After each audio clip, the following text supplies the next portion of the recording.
कुमार कुणाल हमारे साथ किशनगंज से जुड़ चुके हैं और आपको बता दें किशनगंज ये वो महत्वपूर्ण सीट है जहां पर भाजपा आज तक इस सीट को जीत नहीं पाई है। यहां पर 60% से ज्यादा मुस्लिम वोटर की तादाद है। हालांकि पिछले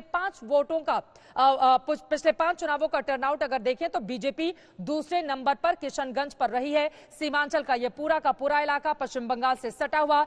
मैं सीधे आपका रुख करते हुए कुमार कुणाल, पहले पीछे की तस्वीरें दिखाइए, कितना उत्साह वोटरों में दिखाई दे रहा है और इस बार किस बात को जेहन में रखकर, ध्यान में रख के, दिल दिमाग में रख के वोटर वोटिंग करने के लिए पहुंच रहा है पोलिंग स्टेशन।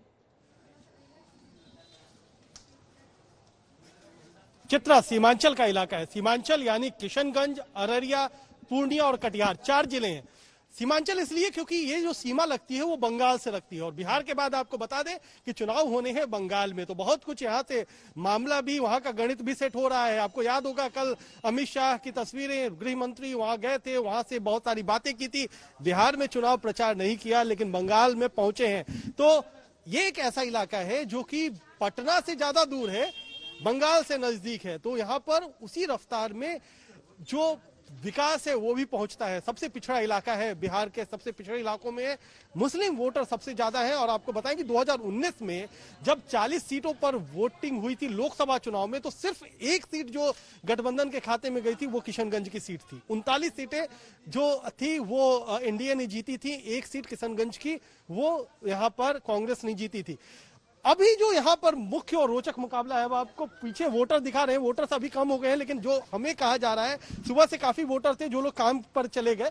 अब जो लोग आएंगे जो घरों में रहते हैं वो 12 बजे के बाद, यहाँ पर एक खास बात है कि 12 बजे के बाद निकल करके खूब सारे वोटर आते हैं, तो लेट टर्न आउट होगा ये यहाँ पर कहा जा रहा है और काफी बड़ी तादाद में शाम के वक्त टर्न आउट होने की संभावना है। लेकिन जो ओवैसी फैक्टर है वो सबसे बड़ा फैक्टर है यहाँ पर, क्योंकि आपको दिखा होगा कि बाकी जो पूरा प्रदेश है वहां पर चिराग पासवान और उनकी एलजेपी इसको त्रिकोणीय मुकाबला बना रही है, लेकिन यहाँ पर थोड़ा हटकर है मामला।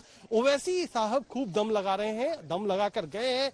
उनके जो यहाँ किशनगंज है, किशनगंज में जब कांग्रेस के सांसद चुने गए तो उनकी जगह जो विधायक थे पहले जो उपचुनाव हुए उसमें AIMIM जीत गई थी, यानी ओवैसी साहब की पार्टी जीती और विधानसभा में एंट्री भी हासिल की। इस बार भी दम पूरा लगा रहे हैं। कम से कम 6 सीटें हैं। एक किशनगंज है, कूचा दामन है, यहाँ से पास में है, जोकी हाट है, साथ ही साथ बहादुरगंज है, ठाकुरगंज है, अमौर है। इन तमाम कांग्रेस पार्टी काफी ज्यादा अपनी पैठ बनाए हुए है और बीजेपी वहां से जीती नहीं, जैसा कि मैंने जानकारी दी। और पटना आने के लिए किशनगंज से अगर पटना का आप रुख करेंगे तो तकरीबन 250 किलोमीटर की दूरी और 7 घंटे के आसपास का वक्त आपको देना पड़ेगा। महत्वपूर्ण है किशनगंज में भी वोटरों के मिजाज को देखना और समझना, जैसा कि कुमार कुणाल हमारे संवाददाता जानकारी दे रहे थे। लेकिन अब हम सीधे रुख करेंगे सहरसा का। रोहित हमारे साथ सहरसा से जुड़ चुके हैं। रोहित, क्या खबर? 11 बजे तक सहरसा का वोटिंग प्रतिशत क्या बयां कर रहा है?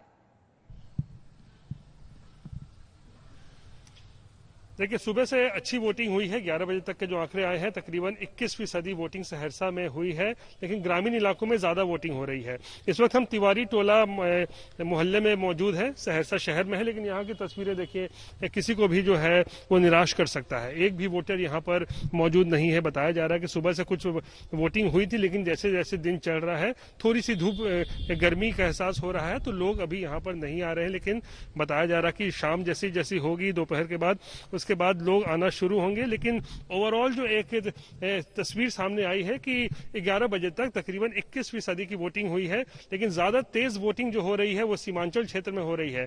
अररिया इसमें सबसे आगे है, जहां ये सब मुस्लिम बहुल इलाके हैं, वहां तकरीबन 25% तक वोटिंग हो चुकी है। तो ऐसे में अब दूसरे जहां जहां जिले हैं जहां चुनाव चल रहा है वहां भी अब रफ्तार पकड़ने की जरूरत है, ताकि एक ओवरऑल जो एक चुनावी अंत में जो टर्नआउट होना चाहिए वो एक सम्मानजनक होना चाहिए। ऐसा लगना चाहिए कि इस लोकतंत्र के सबसे बड़े पर्व में लोगों ने जो है जमकर हिस्सा लिया है।